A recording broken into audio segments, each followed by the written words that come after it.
Good morning बेटा। हमने start किया था आपका जो 10th क्लास का चैप्टर है कार्बन एंड इट्स कंपाउंड, और आज अपने पास उस चैप्टर में अपने पास नया कॉन्सेप्ट है, दैट इज़ एलोट्रोपी। इस यूनिट में बिल्कुल नया कॉन्सेप्ट है, एलोट्रोपी के बारे में हम पढ़ेंगे। तो देखिए चैप्टर का जो अपना नाम था वो था carbon and its compound, carbon और उससे बने हुए कंपाउंड्स। ठीक है, ये अपना चैप्टर था अभी। और आज अपने पास क्या है, आज हमारे पास है एलोट्रोपी। क्या जाता है अपने पास, एलोट्रोपी। आज का जो अपना कॉन्सेप्ट है इस यूनिट से वो है एलोट्रोपी। एलोट्रोपी क्या होती है, तो सबसे पहले हम इसकी डेफिनेशन लेंगे। तो एक सिंपल सी definition, existence of an element, एक एलिमेंट का एग्जिस्ट करना in different form, is called allotropy. एक एलिमेंट का नेचर में अलग अलग फॉर्म में पाया जाना एलोट्रोपी कहलाता है। इस डेफिनेशन को हम समझेंगे। दूसरी डेफिनेशन अगर हमें ये याद नहीं रहती है तो arrangement of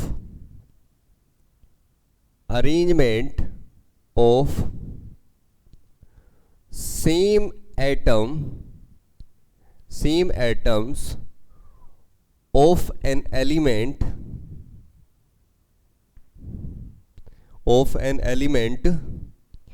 in different form या डिफरेंट मैनर। ठीक है, एलिमेंट्स का arrangement of same atoms of an elements in different manner is called allotropy. इसी को हम क्या कहते हैं, एलोट्रोपी कहते हैं भी। ठीक है, अब इसको थोड़ा सा समझिए। एग्जाम्पल में हम ले लेते हैं कार्बन। क्या ले लेते हैं, कार्बन। कार्बन जो होता है वो एलोट्रोपी शो करता है भी। कार्बन क्या शो करता है, एलोट्रोपी शो करता है। ठीक है, अब कार्बन के वैसे तो दो टाइप के एलोट्रोप्स होते हैं। कार्बन के दो टाइप के एलोट्रोप्स होते हैं। एक हमारे पास होते हैं क्रिस्टलाइन एलोट्रोप्स और एक हमारे पास होते हैं एमोर्फस एलोट्रोप्स। ठीक है, क्रिस्टलाइन और एमोर्फस। तो एक हम कहेंगे क्रिस्टलाइन और एक हम कहेंगे एमोर्फस। ठीक है भी, एक बोलेंगे एमोर्फस। एमोर्फस जो फॉर्म होती है कार्बन की वो अपने पास होती है कोक, चारकोल और थर्ड आ जाती है अपने पास कोल। ठीक है, ये तीन एमोर्फस फॉर्म होती हैं भी। एमोर्फस एलोट्रोपिक फॉर्म होती हैं कार्बन की।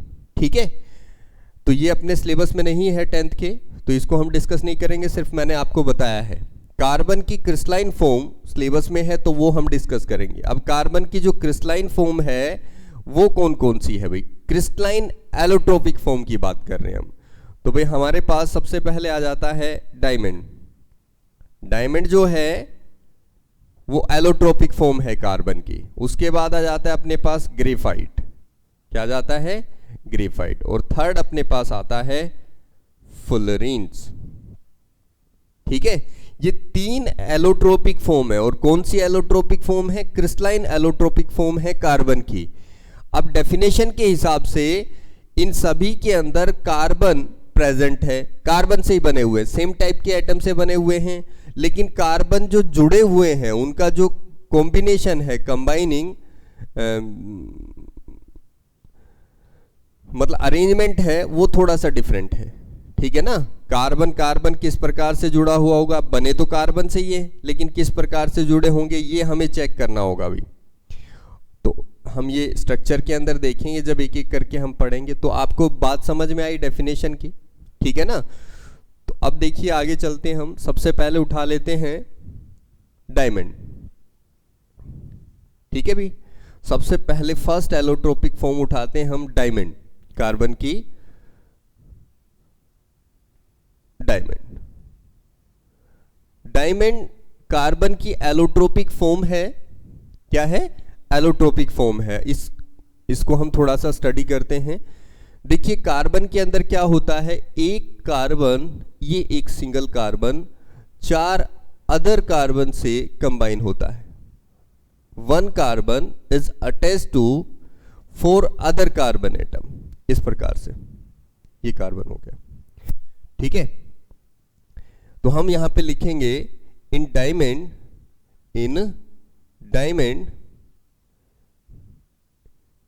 Carbon atom is attached to 4 other carbon atom.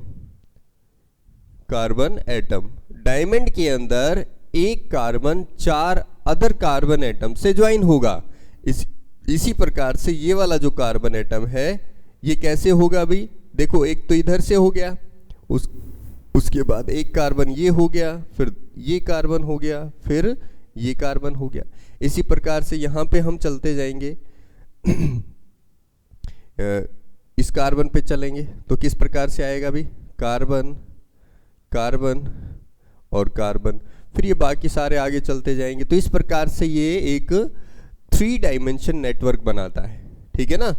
In diamond carbon atom is attached to 4 other carbon atom forming 3-dimensional network structure. ठीक है भी। अब एक बात ध्यान दीजिए, कार्बन के पास में टोटल नंबर ऑफ इलेक्ट्रॉन कितने होते हैं। कार्बन का बेटा एटॉमिक नंबर क्या होता है, 6 होता है। ठीक है, उसके पहले सेल में कितने इलेक्ट्रॉन होंगे, 2, और दूसरे सेल में कितने होंगे, 4। ठीक है, जो सेकंड सेल होता है, जस्ट लाइक मान लीजिए न्यूक्लियस है, ये पहला सेल है, एक इलेक्ट्रॉन यहाँ पे, एक यहाँ पे, और ये दूसरा सेल है। ठीक है, टोटल 4 इलेक्ट्रॉन। तो ये जो लास्ट सेल है, क्योंकि इसमें 2 ही सेल हैं, तो ये सेकंड सेल इसका लास्ट सेल माना जाएगा। इसके अंदर कितने इलेक्ट्रॉन हैं, 4 हैं, और ये कहलाते हैं वैलेंस इलेक्ट्रॉन। किसी भी एटम की या एलिमेंट की जो प्रॉपर्टी होती है वो उसके एटम में प्रेजेंट आखिरी सेल मतलब वैलेंस सेल के अंदर जो इलेक्ट्रॉन होते हैं उसके कारण होती है। या तो ये इलेक्ट्रॉन गेन कर लेगा, इसमें बाहर से इलेक्ट्रॉन आ जाएंगे इस सेल में, या फिर ये 4 इलेक्ट्रॉन क्या कर देगा, लूज कर देगा, कुछ इस तरह से होता है। ठीक है, तो ये वैलेंस इलेक्ट्रॉन है अभी। अब देखिए बेटा, ऑक्टेट पूरा करने के लिए, ऑक्टेट रूल के बारे में मैंने बताया हुआ है आपको। ऑक्टेट पूरा करने के लिए आखिरी सेल मतलब इसके सेकंड सेल में कितने इलेक्ट्रॉन होने चाहिए, 8 होने चाहिए। तो ये 8 को कैसे पूरा करेगा भाई, 4 और इसके पास आने चाहिए। क्लियर सी बात है। तो कार्बन क्या करता है, एक्चुअल में एक स्पेशल प्रॉपर्टी शो करता है, ना लूज करता है ना गेन करता है, वो शेयरिंग करता है। क्या करता है, शेयरिंग करता है। शेयरिंग से अपने 8 इलेक्ट्रॉन पूरे करेगा वो। तो देखिए कार्बन जो होता है अपने चारों इलेक्ट्रॉनों को शेयरिंग में दे देता है। 4 इसके खुद के हो गए, 4 जिसके साथ शेयरिंग करेगा उसके मिलेंगे, तो इसके 8 पूरे हो जाएंगे और ये स्टेबल फॉर्म में आ जाएगा। तो डायमंड के अंदर ये अपने चारों के चारों इलेक्ट्रॉन शेयर करता है। यहाँ पे पहला, दूसरा, तीसरा और ये 4th। ठीक है ना। तो डायमंड में प्रत्येक कार्बन एटम अपने चारों के चारों इलेक्ट्रॉन शेयर करता है, ये बात आप ध्यान रखें। ठीक है, कोई भी इलेक्ट्रॉन उसका फ्री नहीं होता है, और जब उसका कोई इलेक्ट्रॉन फ्री नहीं होता है तो इसका मतलब अगर आप उससे इलेक्ट्रिसिटी पास करना चाहेंगे तो इलेक्ट्रिसिटी पास नहीं हो पाएगी। ठीक है भी। तो डायमंड का ये स्ट्रक्चर होता है, मैंने बताया 3D नेटवर्क स्ट्रक्चर होता है, और इसके अंदर प्रत्येक कार्बन जो होता है वो sp3 हाइब्रिडाइज होता है। प्रत्येक कार्बन sp3 हाइब्रिडाइज होता है। इसका मतलब है कार्बन के पास 1 इलेक्ट्रॉन s के अंदर था, 3 इलेक्ट्रॉन p के अंदर थे, टोटल 4 इलेक्ट्रॉन थे। चारों के चारों उसने क्या कर लिए, शेयरिंग में दे दिए। ठीक है ना। हाइब्रिडाइजेशन शो करता है। तो हाइब्रिडाइजेशन कौन सी हुई, 1 s का पार्टिसिपेट कर रहा था, 3 p के, तो sp3 हाइब्रिडाइजेशन हुई। ठीक है ना। तो चारों इलेक्ट्रॉन अगर शेयर करता है in this structure carbon share its 4 electron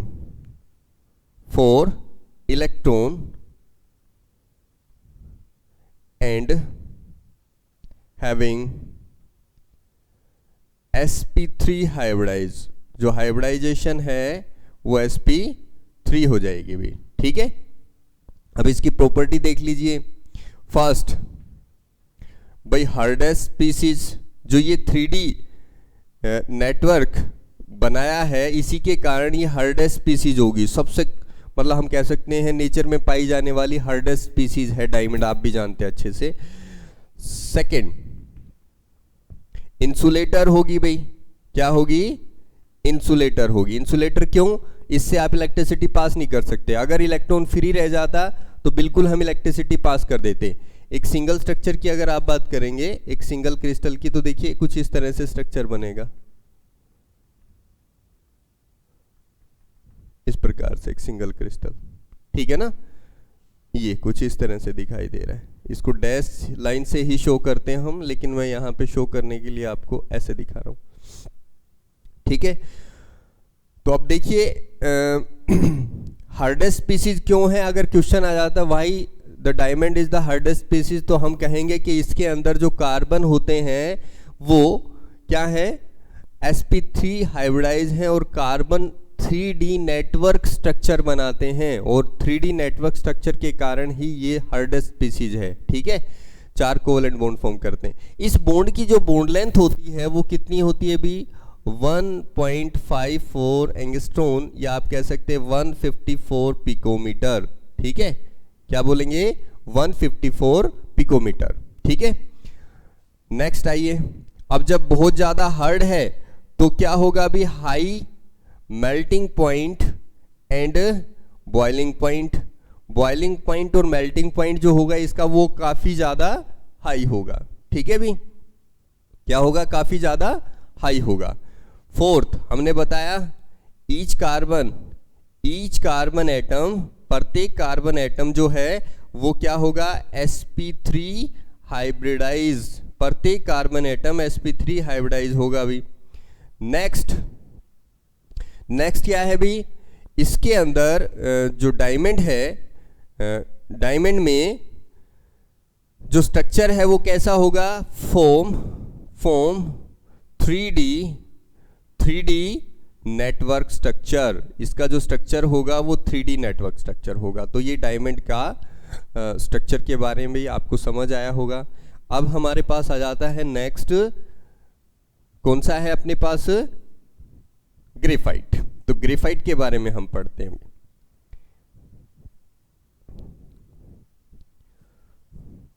second आता है अपने पास ग्रेफाइट, ठीक है। ग्रेफाइट के अंदर क्या होता है? ग्रेफाइट में एक जो कार्बन एटम होता है वो 3 अदर कार्बन एटम से कंबाइन होता है, कुछ इस तरह से, ठीक है। ये वाला इस प्रकार से, ये यहाँ पे आ जाएगा, ये यहाँ पे आ गया। उसके बाद कार्बन कार्बन कार्बन, ये कार्बन ऐसे जुड़ गए, और इसका जो स्ट्रक्चर होता है वो कुछ इस तरह से है। देखिए हेक्सागन बन गए, आपको शायद दिखाई दे रहे हैं इजीली। कार्बन एटम, ये कार्बन एटम है, एक कार्बन एटम, ये 3 कार्बन से जुड़ा होगा, 1 2 और 3। इसका मतलब कार्बन के पास वैलेंस शेल में टोटल इलेक्ट्रॉन कितने बताए थे मैंने? 4। उसमें से कितने यूज कर रहा है ये? सिर्फ केवल 3। तो प्रत्येक कार्बन एटम के साथ एक इलेक्ट्रॉन क्या रह जाएगा? फ्री रह जाएगा, ठीक है। तो थोड़ा सा इसके स्ट्रक्चर के बारे में हम एक्सप्लेन करते हैं। पहले इसका स्ट्रक्चर बना लीजिए। ये एक लेयर हो गई। अब उसके बाद दूसरी लेयर देखिए,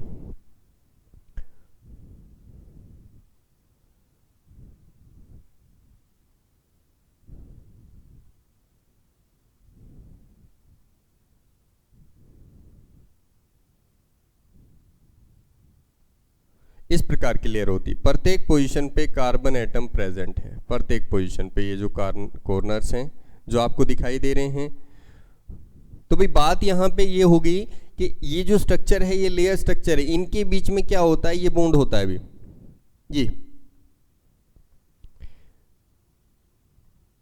ये लेयर्स होती हैं, इनको लेयर बोलते हैं। दीज आर लेयर्स, ठीक है। ये भी लेयर है।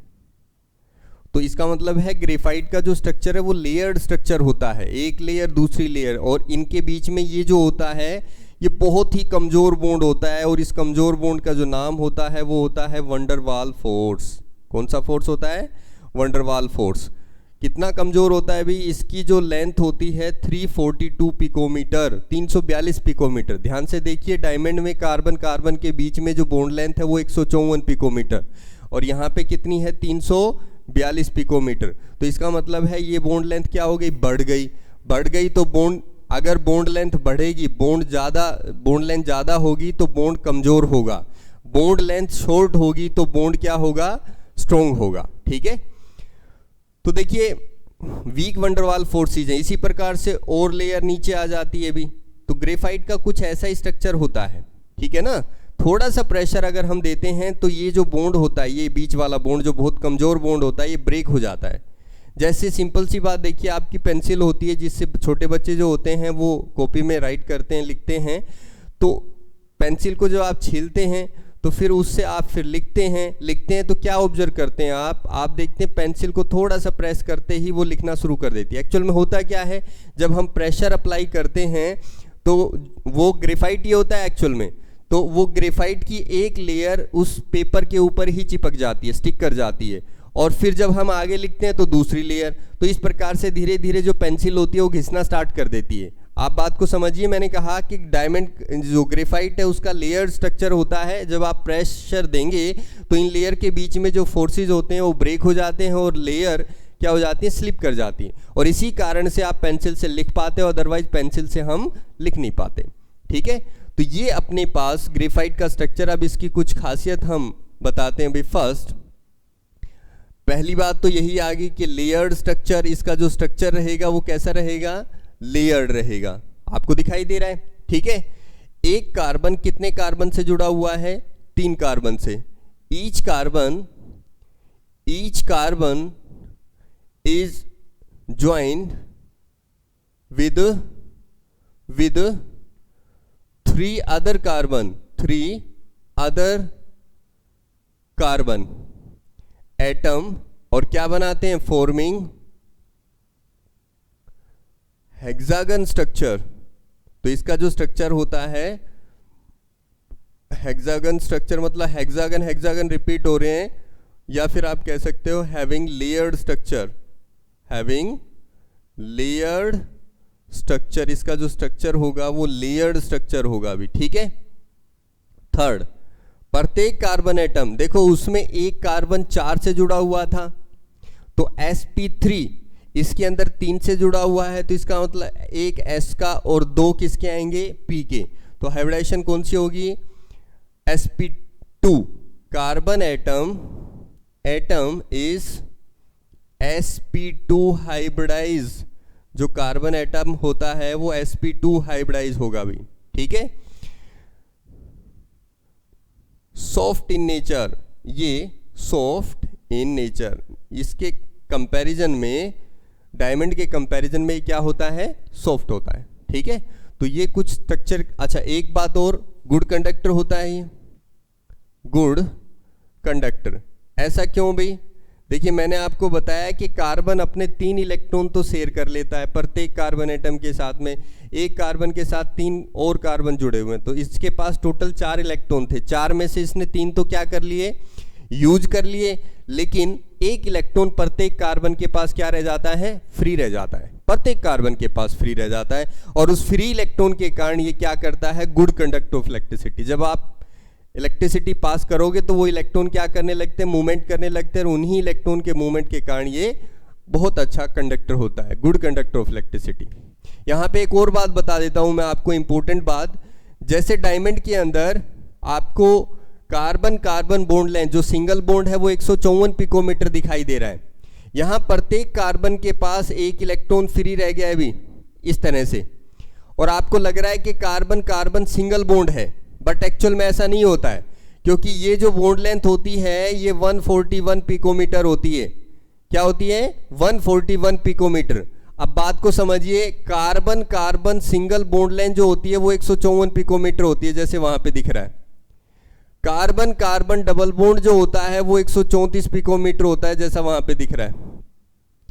और कार्बन ट्रिपल बॉन्ड जो लेंथ होती है वो 120 पिकोमीटर होती है।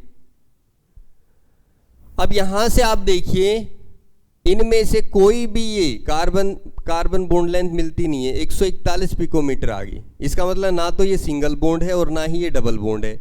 ये सिंगल 154, डबल बॉन्ड होता तो 134, इन दोनों के बीच का कुछ है 141 पिकोमीटर, ठीक है ना। तो एक्चुअल में क्या होता है, ना तो यहाँ पे सिंगल बॉन्ड मतलब परमानेंटली सिंगल बॉन्ड होता है, ना यहाँ पे परमानेंट डबल बॉन्ड होता है। एक्चुअल में यहाँ पे क्या होता है, एक पार्शियल डबल बॉन्ड कैरेक्टराइज हो जाता है। क्यों? ये वाला इलेक्ट्रॉन और ये वाला इलेक्ट्रॉन क्या करता है, यहाँ पे एक partial double bond character create कर देता है, जिसके कारण इसकी जो बॉन्ड लेंथ है ना तो वो डबल बॉन्ड के जैसी है ना सिंगल के जैसी, वो exactly in between double and single हो जाती है, ठीक है। तो 141 पिकोमीटर। तो आप ये भी लिख सकते हैं जो बॉन्ड लेंथ है, बॉन्ड लेंथ इज 141 पिकोमीटर। एक बात और बता देता हूं मैं, बड़ा इंपॉर्टेंट क्वेश्चन आता है कि थर्मोडायनेमिकली अगर हम बात करें तो ग्रेफाइट और डायमंड में कौन स्टेबल है।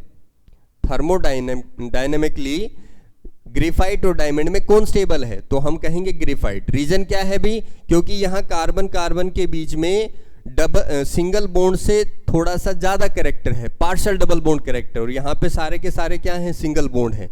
तो स्ट्रॉन्ग कौन सा होगा, जिसके अंदर मल्टीपल कैरेक्टर हो, मतलब मल्टीपल बॉन्ड होगा, सिंगल के बजाय डबल बॉन्ड। तो डबल बॉन्ड कैरेक्टर ग्रेफाइट के केस में है, यहाँ पे सिंगल कैरेक्टर है बॉन्ड का। तो ये थर्मोडायनेमिकली ज्यादा स्टेबल होगा, मतलब आप जब हीट करोगे तो ये ज्यादा स्टेबल होगा, वो कम स्टेबल होगा, ठीक है। हार्ड वो ज्यादा होगा और ये सॉफ्ट होगा, क्योंकि इसकी लेयर्स के बीच में वंडरवाल फोर्सेस काफी कमजोर होते हैं। तो ये अपना ग्रेफाइट का स्ट्रक्चर था भाई।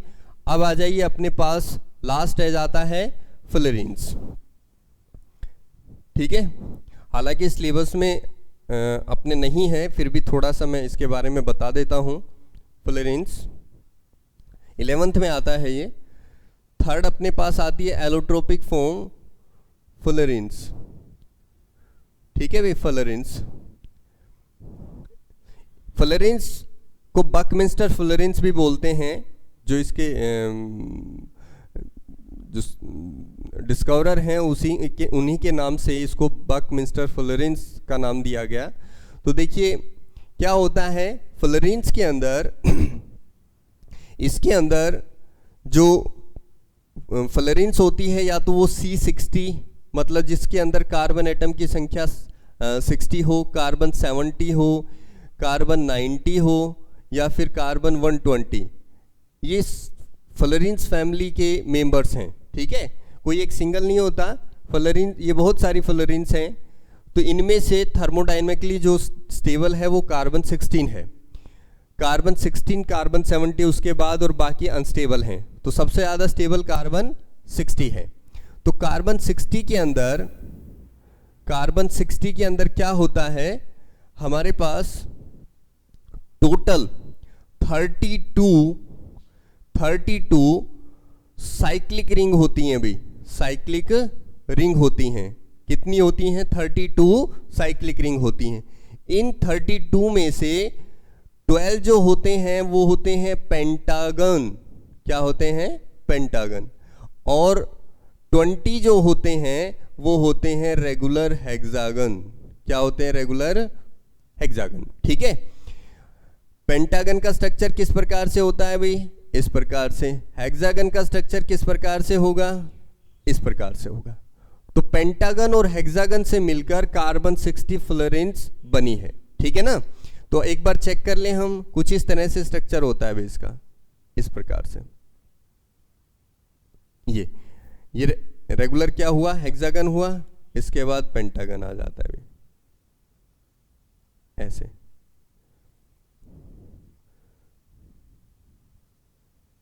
उसके बाद हमारे पास ऐसे,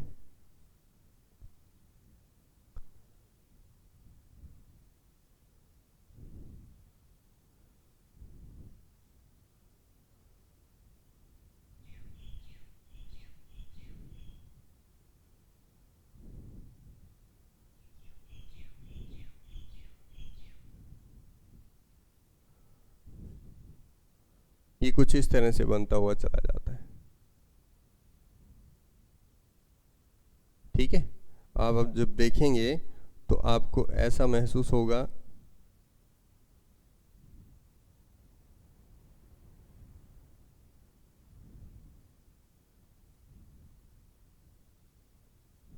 इस प्रकार से। तो इसमें ये हेक्सागन और ये बाकी जो दिख रहे पेंटागन, फिर हेक्सागन की लेयर आएगी। तो इस प्रकार से 20 हेक्सागन और 12 जो हैं वो पेंटागन होते हैं। तो ये 3 एलोट्रोपिक फॉर्म होती हैं भी कार्बन की। This is allotropy. ठीक है भी।